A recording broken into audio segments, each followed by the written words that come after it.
Welcome to the European Podcast, the podcast where we explore the heart of Europe through its food, its markets, and the story behind every dish. I'm your host, Julia Doust, and if you've ever planned a trip around a meal, then you're in the right place. So my latest trip was to England, specifically to the Peak District in Derbyshire. Wonderful part of the world. There'll be more about that on my site in the near future. But one of the things that struck me when I'm traveling to England is that when people talk about British cuisine, one of the things that often comes up is a full English, as in a full English breakfast. And it's almost one of the dishes that defines British cooking. Specifically English cooking. I shouldn't say British cooking because that would then incorporate Scottish and Welsh and Irish. And I don't want to get into the differences between the breakfasts in each different country. So let's stick with English. It's called a full English. Now, if you're not familiar, if you've not travelled to England, you will find that this is served in pretty much every hotel that serves breakfast, every cafe that serves breakfast. This is the standard breakfast for England. Now, that doesn't mean that people eat it every day. If we're honest, people do not eat this every day. Back in the day, perhaps, I believe that back in the 1950s, something like half the population ate a full English breakfast every morning. And that has dropped dramatically. And for most people, a full English is something that they might eat at a weekend, on a Sunday, for special occasions. But they do eat it when they stay at a hotel. I think the reason for this change isn't just that diets have changed and that our calorie consumptions have changed, and therefore a full English is a bit much first thing in the morning. I think it's also got a lot to do with people working, particularly women working full time, because obviously this was the women that would cook this breakfast. And we don't have servants anymore that are going to cook breakfast for us. And the wives and both partners are now working full time out of the house. So realistically, cooking a breakfast first thing in the morning isn't going to happen. However, apparently there is a rise on people having an English breakfast, driven by the high protein, how would you say it? The desire for people to eat more and more protein. And of course, a full English breakfast, whilst it is fatty, it's also very, very high in protein. So there is a rise in younger people and sports people eating a full English breakfast. But in general, this isn't something that's eaten every day. It's a special occasion. It's a weekend. It's a stay in a hotel. But for hotels, it's an essential. And for a lot of people, this is how they choose a hotel. For a lot of people, if the breakfast isn't good, they won't stay there. So what are we talking about? When we're talking about a full English, what do we actually mean? Well, I found there is a site called the English Breakfast Society. I thought this just shows how serious the English take their breakfasts, and that they will argue back with people if it's not done correctly. So according to the English Breakfast Society, there are 5 pillars to a good English breakfast. The first is British back bacon. Now, a lot of this emphasis is going to be on the basis that the food should be British and it shouldn't be imported. So British back bacon, specifically back bacon, not streaky bacon. So on a normal full English, you wouldn't find streaky bacon. It will be back bacon. You then have a British pork sausage. This is one of the things that can actually change depending on where you are in the country as to what type of sausage you get. So you might get a Cumberland, you might get a Lincolnshire, you might just get a basic pork sausage. But either way, it should be a British sausage. We then have the egg. Now, according to the English Breakfast Society, it should be a fresh egg with a liquid yolk. Now, there is no definition in there as to whether it should be a fried egg. I've seen a lot of people say it should be a fried egg. I prefer a poached egg, and nearly always at certainly a good hotel, you will be offered the choice of fried, poached, or scrambled. So I think any of the three fits within an English breakfast, but perhaps a traditional full English, it would be a fried egg. But this should be a fried egg. It should be fried on one side, not on both sides, and the yolk should still be runny. So I think that might be what would be called in America sunny side up. I'm not 100% sure on that because it's not a phrase that's used in terms of English breakfast. But that's what we're talking about. The fourth pillar, according to the English Breakfast Society, the fourth pillar is a black or white pudding. So by black pudding, I tend to wonder about the white pudding because to me, white pudding is heading towards an Irish breakfast. So I would say that I don't think I've seen a white pudding offered in England. So I think it needs to be a black pudding. Black pudding's a blood sausage. It's a blood sausage. In French, it would be called a boudin noir. And in general, on a full English breakfast, this will be a slice of quite a fat sausage, about the size of a mug, if you imagine, sliced. That's what traditionally you see. You sometimes see smaller sausages, more of a sausage-shaped black pudding, but traditionally it would be a slice of black pudding. And then the fifth pillar should be some sort of fried starch, specifically either bubble and squeak or fried bread. And this might be one of the places that gets contentious these days. Because I do agree with that. I agree that traditionally it would be fried bread or it would be a bubble and squeak. Normally the fried bread. However, these days, what you see is hash browns. Now, hash browns on the breakfast that I was served in Derbyshire, it was hash browns.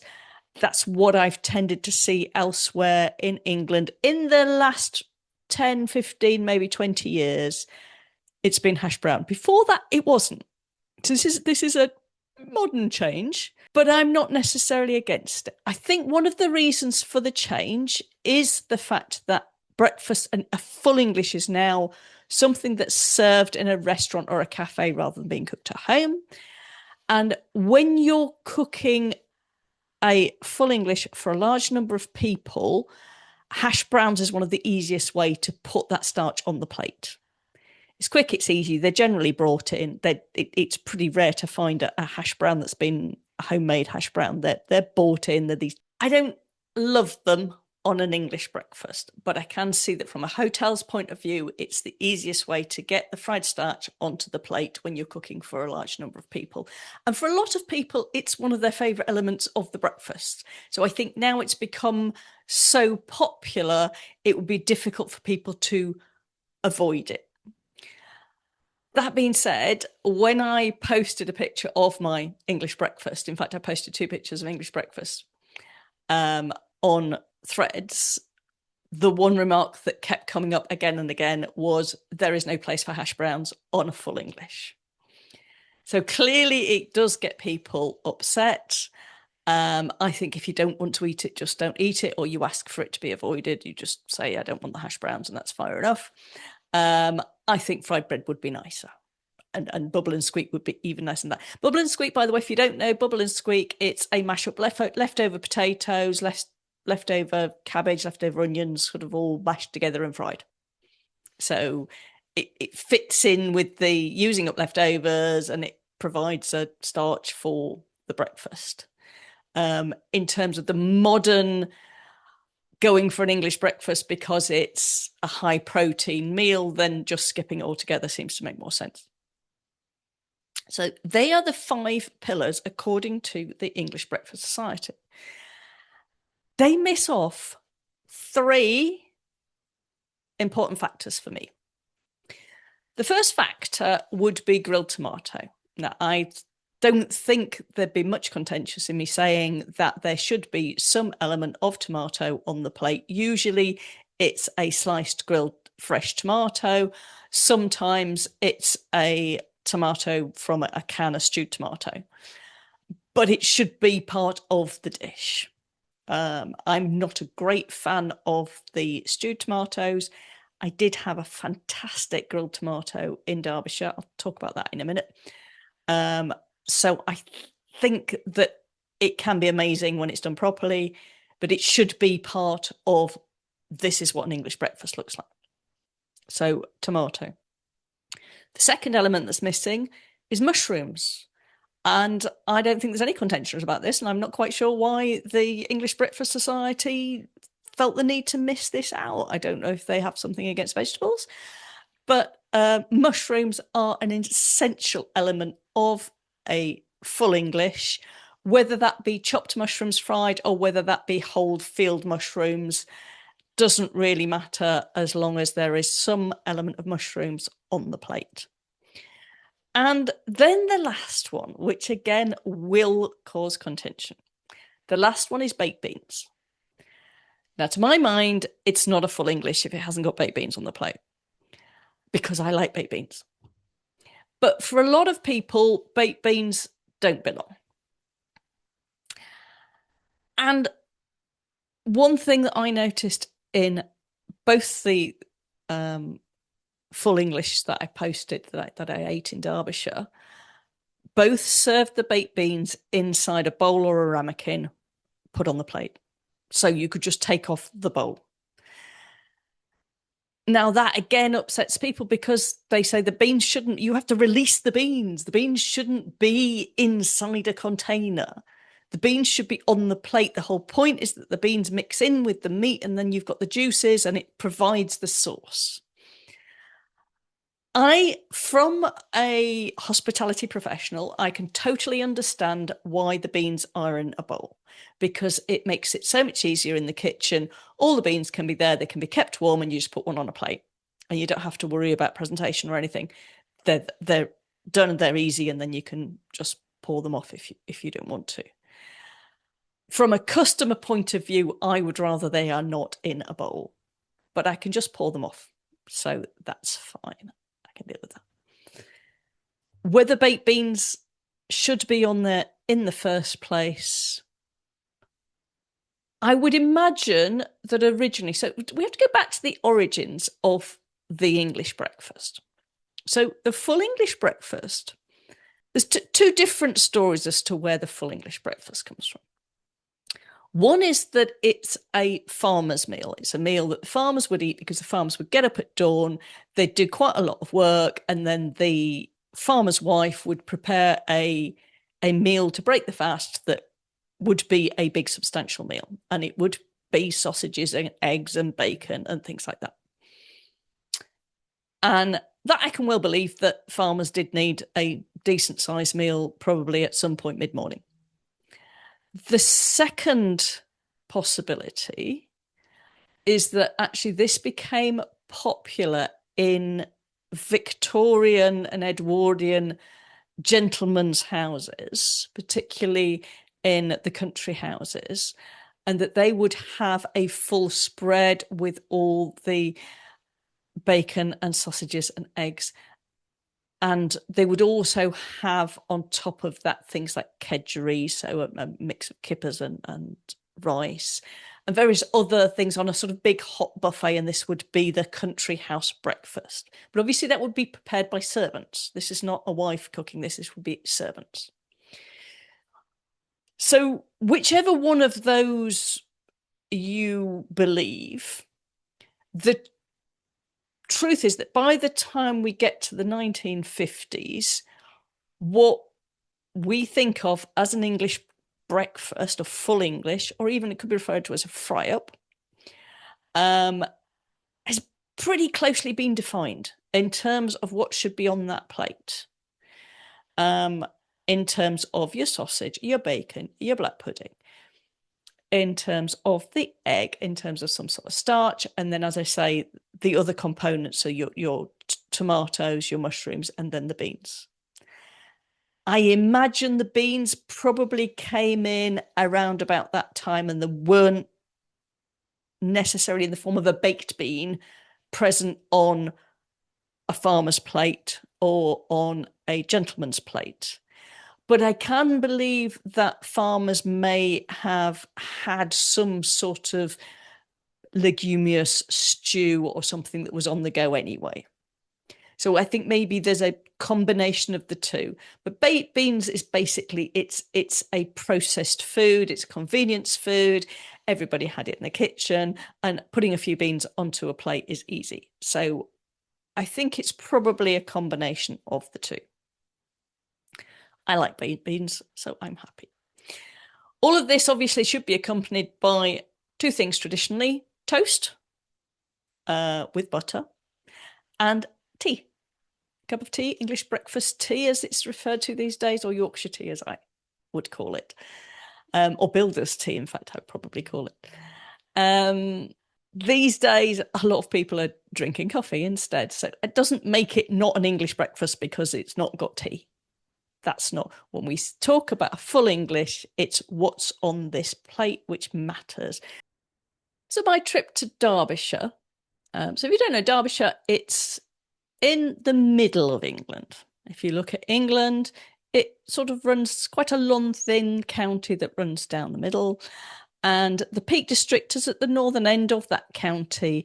And it's an area of absolute beauty. It's an area with, it's not mountains like Alps type mountains. It's big hills. It's big hills and rolling valleys and rivers. And there's also some of the finest houses, country houses England has to offer, particularly Chatsworth. Chatsworth House, which was used for Pemberley in Pride and Prejudice. So that might give you a clue. And also Haddon Hall, which has been used for things like Jane Eyre and things like that. So it is a beautiful, beautiful place with a lot of villages and small towns. And it's basically about as English as you can get. This isn't the English of twee thatched cottages, but this is the England of stone cottages with roses round the door, with farmers out in their Land Rovers tending to the sheep on the hills. So that gives you an image as to where you are. And when you're driving around the Peak District, you're driving on these small country roads and you have hills either side full of sheep and lambs. The weather isn't brilliant. When I was there, it was decidedly changeable. So first day, absolute torrential rain, got absolutely soaked. By day 3 or 4, the sun had come out and it was a little bit nicer and we could sit outside. So it's very, and this is June, in case I don't know when you're listening to this. My visit was in June. And that's relevant in terms of a full English breakfast isn't what I would call a summer dish. It's a winter dish. It's heavy, it's big, it fills you up and warms you up. However, when I was there, as I say, day 1, 14 degrees and raining, I was very happy to have something warm and cooked. So not necessarily, and restaurants and hotels serve this year round. There's no sort of, oh no, it's August, we're not serving full English. That doesn't happen. So to give you an example, so I stayed at the exceedingly good Peacock at Rowsley. It was the first hotel I stayed at. This is a lovely hotel. It's not far from Chatsworth. It's about 3 miles from Chatsworth.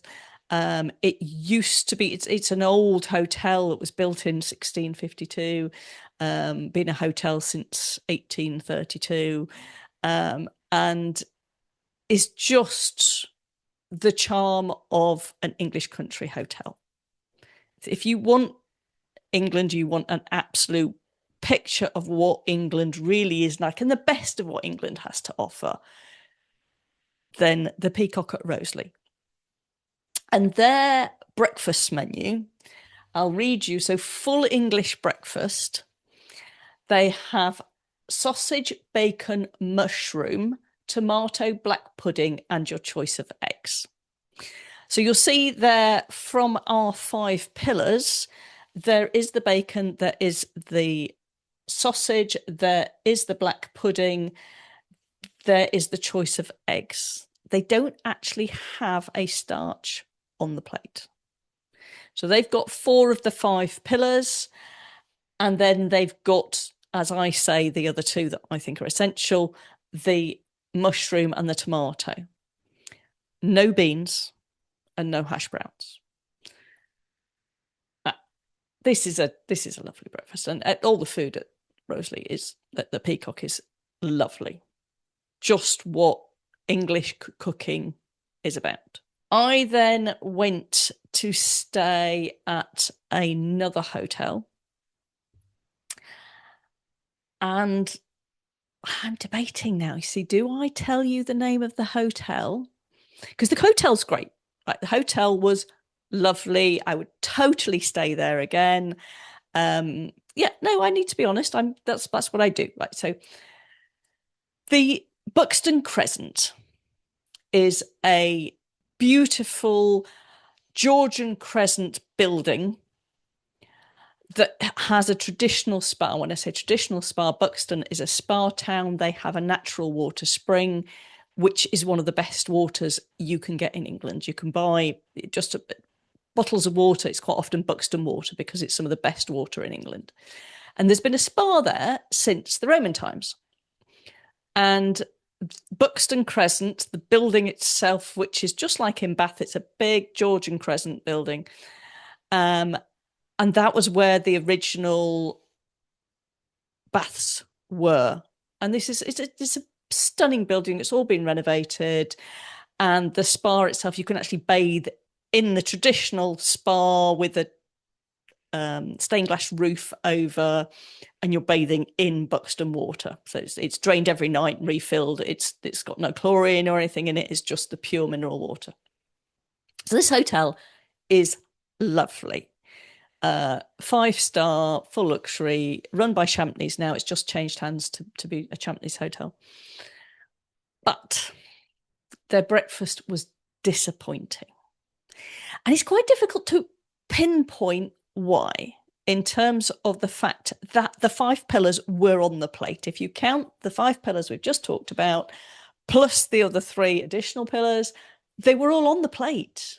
But it was lacking flavour. It was lacking quality. I think the products weren't of the highest quality, and they weren't cooked to perfection. And this is where you see the difference with a good English breakfast, that because you are talking about the same ingredients every time, that the quality of the ingredients counts enormously, because you can't hide it through a perfect sauce or through great addings of spices and herbs and things like that. There's nowhere to hide with a full English. So each element has to be done to perfection. Now, I will say they did very good sausages. Their sausage was very, very good. It was cooked to perfection, and it tasted like a decent sausage. But the bacon was slightly undercooked. The hash browns took up a little bit too much place on the plate and were clearly a frozen, bought-in hash browns. The beans were in a ramekin, and it was a very small portion of beans. The mushrooms were sort of watery. They'd clearly been fried, but they were watery and flavourless. And the tomato that was on the plate it was just a sort of supermarket tomato that had no flavour, that had been cut in half and maybe showed a salamander. It didn't have anything about it that made me go, wow. I asked for a poached egg. The poached egg was okay. It wasn't not spectacular, but okay. And that was then the other problem with, and this is an aside. So, as I said, a full English should be served with toast. And one of the problems at the Buxton Spa, and this is partly me, and I should have picked this up, and certainly this is a tip going forward, was that the toast was part of the buffet. So there was a continental buffet as well as the full English, which isn't always the case. Quite often places that do full English don't have a buffet. There was a continental buffet and then the full English. And the toast machine was on the continental buffet. So they had one of the machines with a little conveyor belt where you put bread in. The bread that was on offer was industrial sliced, nothing special at all, no proper baker's bread. And because I hadn't clocked this, the breakfast arrived with no toast. So I then had to go and get the toast, which then took time. As we all know, these machines from the hotel take quite a while to actually do any decent sort of toast. So I can't blame them for the toast not being ready at the time. That was me, but it would have been nice to have some better bread, because toast from just industrial bread isn't what we're talking about here. You need proper a baker's loaf that you have to carve into a decent chunk to then toast to go with the full English. So from there, I went to the Old Hall Inn in Chinley. So we're still in the Peak District in Derbyshire, but now this is just to the northern end of northern tip of the Peak District near High Peak. It's quite good if you're coming from Manchester Airport, because it's only about 45 minutes drive from Manchester Airport. So very good place to stay. Beautiful old building with a gorgeous beer garden out the back. It's a pub which then has a restaurant room at the back, and then there's rooms upstairs. So it's kind of a pub with rooms more than a hotel with lots of stars. Lovely, very, very nicely done out, and totally recommend. And they had a full English breakfast. Now, their full English breakfast hit the 5 pillars, but the 5th pillar of the starch was a hash brown. I'd hesitate to say it probably came from the same factory as the one at Buxton Crescent, because I think they all just get the same packs of hash browns that are frozen, which is another reason why I think they probably don't have a place, because they're adding in a industrial element to something that actually everything else on the plate is artisan. So everything else on this plate, there was a Cumberland sausage, there was local bacon, there was a beautifully fried egg, absolutely perfectly cooked. There was a bowl of beans. I will permit that it was in a bowl, but they weren't just Heinz beans, something I think they might have been homemade beans. They were certainly a little bit more special. And the star of the show, they had mushrooms. Their mushrooms, they were a bigger mushroom, really nicely cooked. So super. And then the star of the show on this particular breakfast was the tomato. So whereas the previous breakfast had more of a supermarket, tasteless tomato cut in half, shown a grill, this was a big, it was half a beef tomato. And if I'm honest, I tasted it because I know what a full English tastes like. I was eating this so that I could report back to you on it. And I just thought, okay, I'll taste the tomato so I can see what the tomato is like, not expecting to eat it at all. And it was absolutely delicious. The tomato was the star of the show on this particular plate. And this is June in England. You don't normally get great tomatoes. We're not talking about the end of August in France where the tomatoes are amazing. This is June in England. And I did ask how they got the tomatoes to taste quite so good. And apparently what they do is they slice them in half and they slow roast them in the oven. So rather than being a grilled tomato, it's more like an oven roasted tomato, but it was gorgeous. The other thing they had so they also brought me toast. So they asked if I wanted toast, and they brought me toast in a toast rack, and it wasn't industrial toast. It was a decent slice of baker's bread. So top marks for the breakfast, the full English at the Old Hall Inn in Chinley.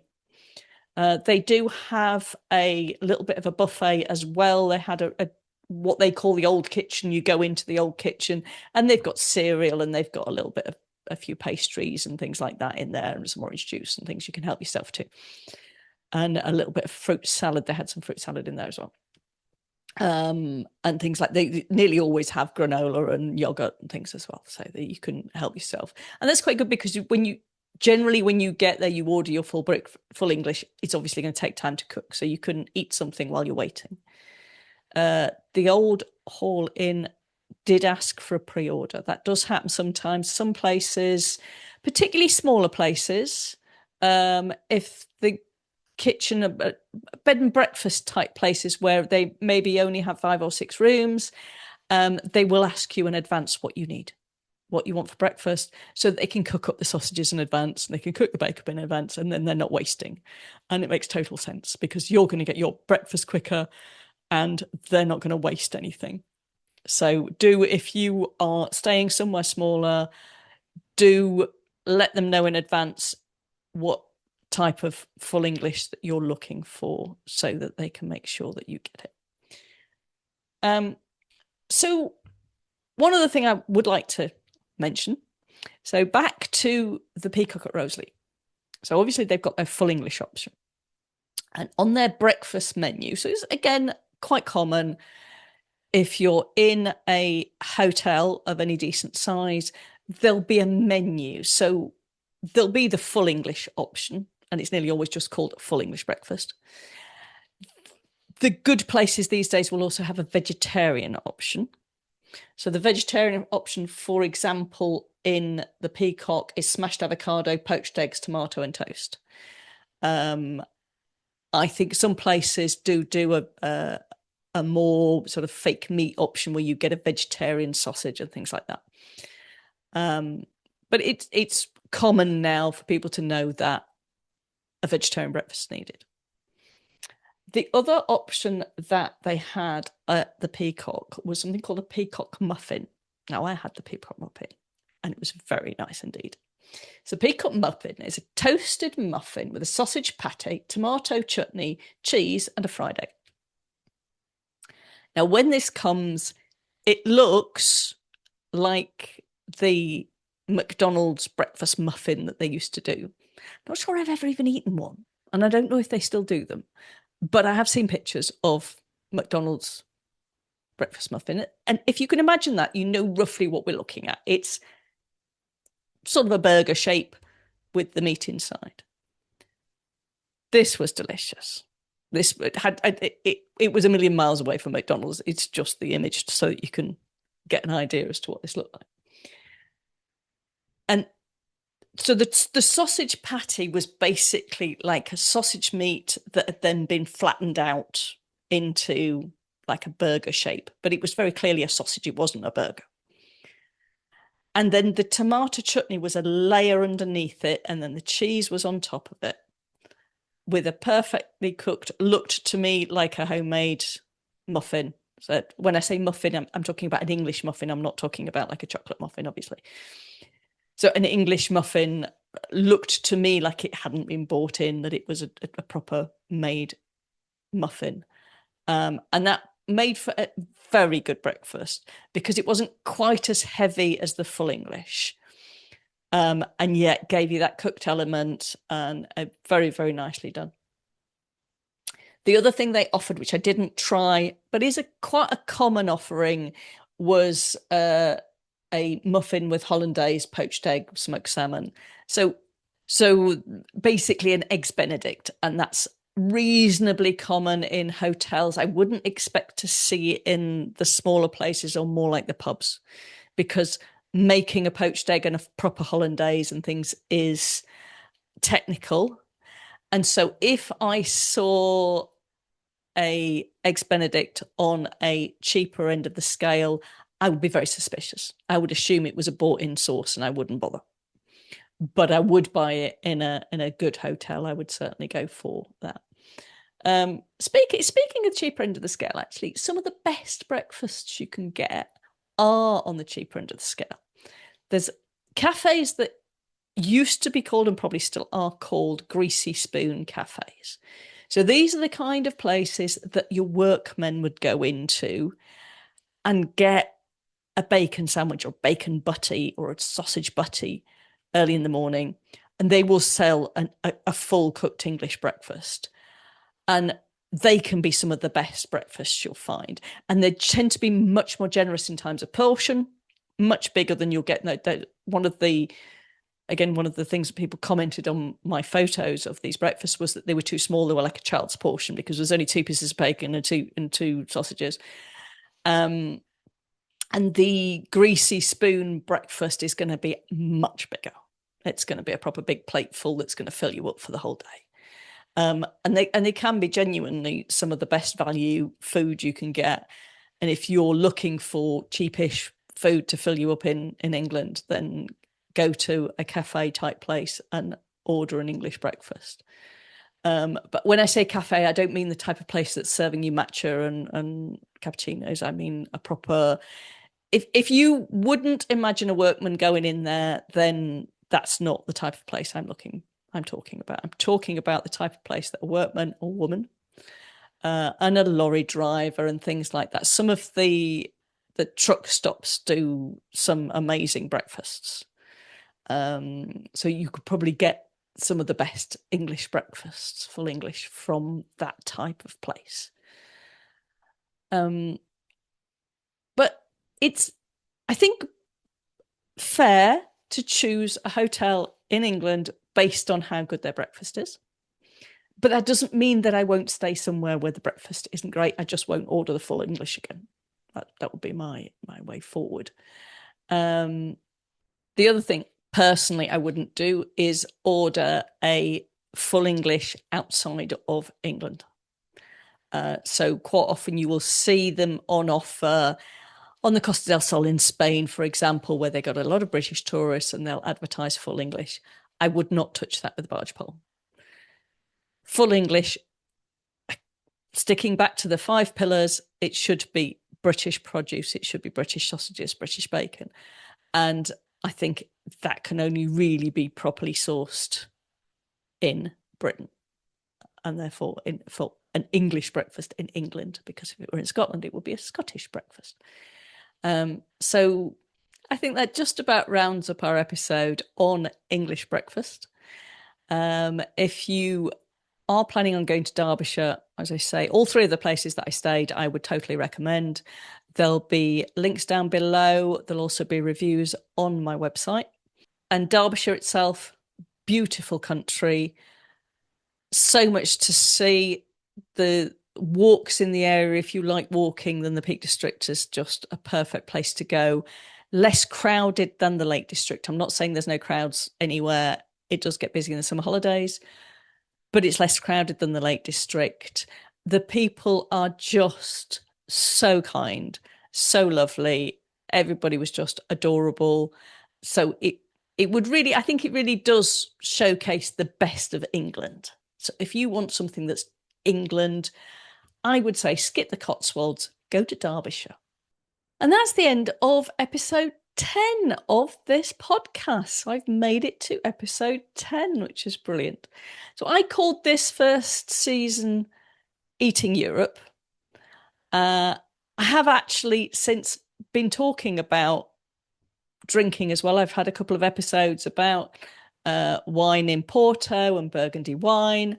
So I think the next season will be including drink as well as eat, but that doesn't change it from being a food and travel podcast. If you have a tale to tell about food in Europe, don't hesitate to drop me a line. I think it's about time we did some interview sessions, talk to some people about their experiences of traveling in Europe and getting some delicious food. But that's it for this season of the European Compass Food and Travel Podcast. Thank you for listening. Please subscribe, and that way you won't miss any of future episodes in the next season, which will probably be starting in September. Bon appetit and happy travels.